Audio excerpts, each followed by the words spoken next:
Save soil. Let's make it happen.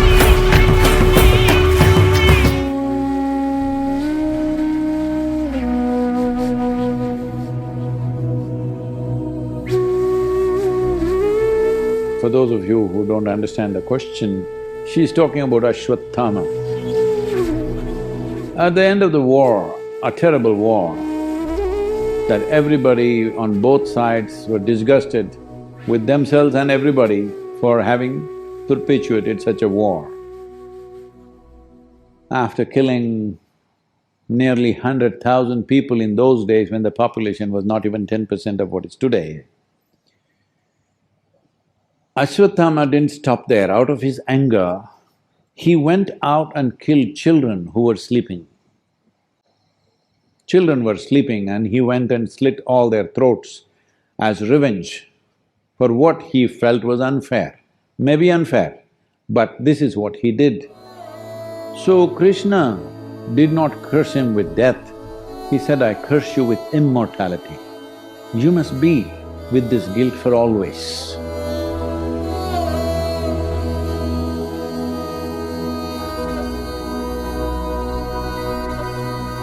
So what is the consequence of that? I think they're all… Ashwatthama is manifesting in United States, killing all the children in schools.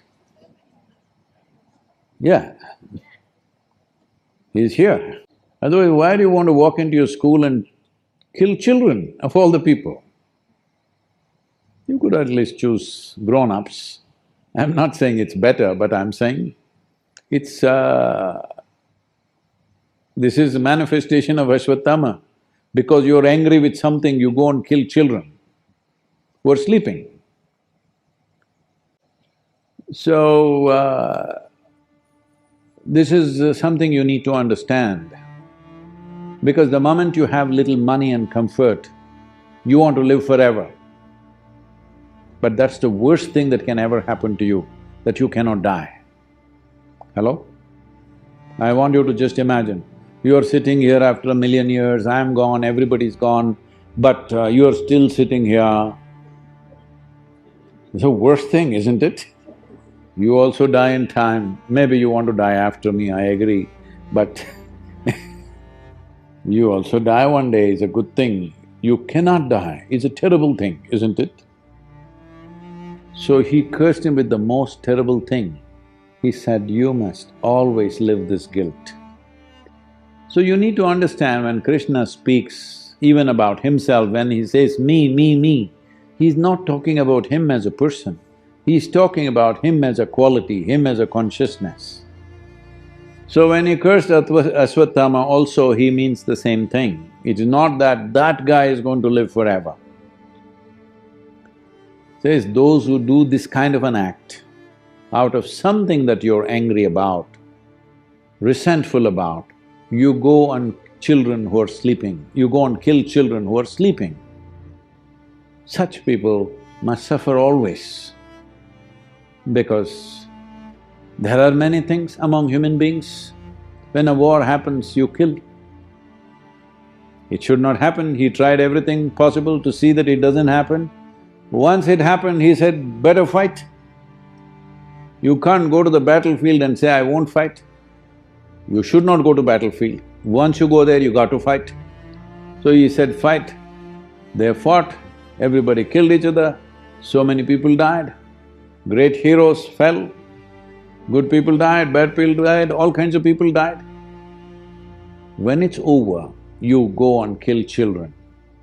Such a man should suffer for always, that is the curse. Because there are some things which are not good, but you still do because you're caught in situations. This is after the situation is over, because you've lost. If you had won the war, you wouldn't have done it. Because you lost the war and you're full of resentment, you go and kill the children. That's not… that you must suffer for always.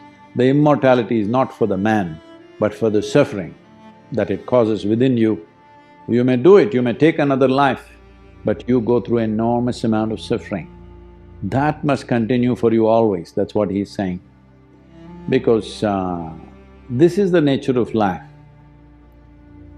There are many things we can do, but if you unscrew certain things, then important things will collapse.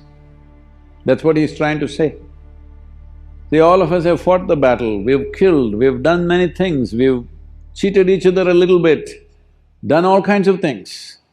But still, it's a man's world. When the war is over, you step back, somebody won, somebody lost.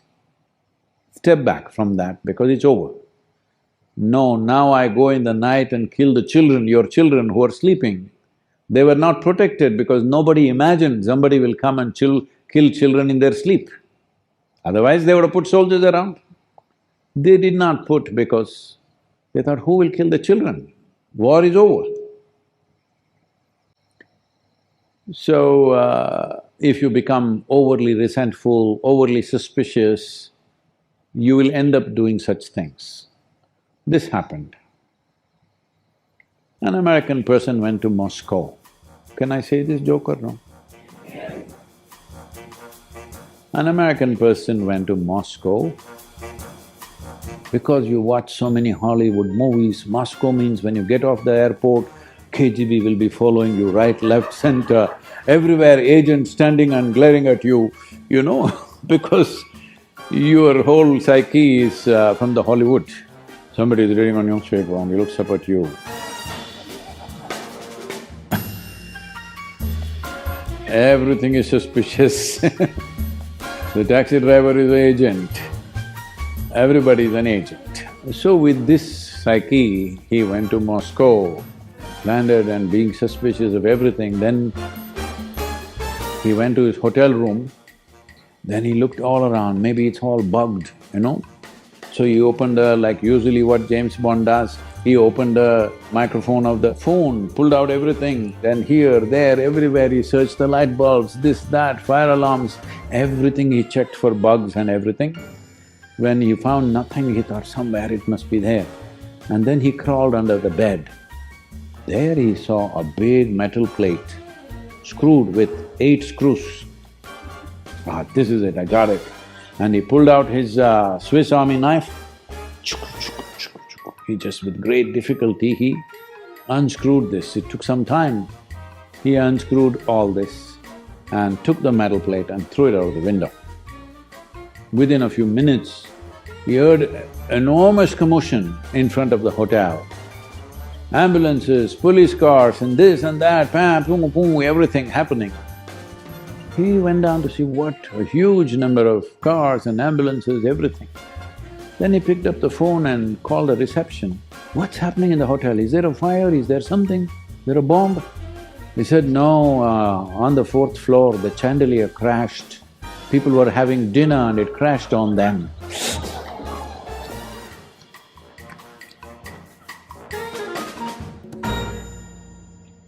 So, Krishna is saying, don't touch certain screws.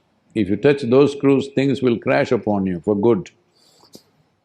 So he's not giving a relief to Ashwatthama. For all others who fought against him, who did terrible things in their lives, he said, okay, as a man, you got angry, you got hateful, you did something.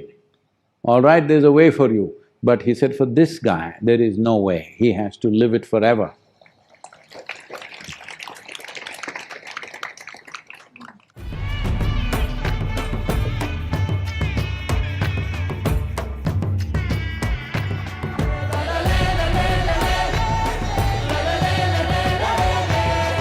Save soil. Let's make it happen.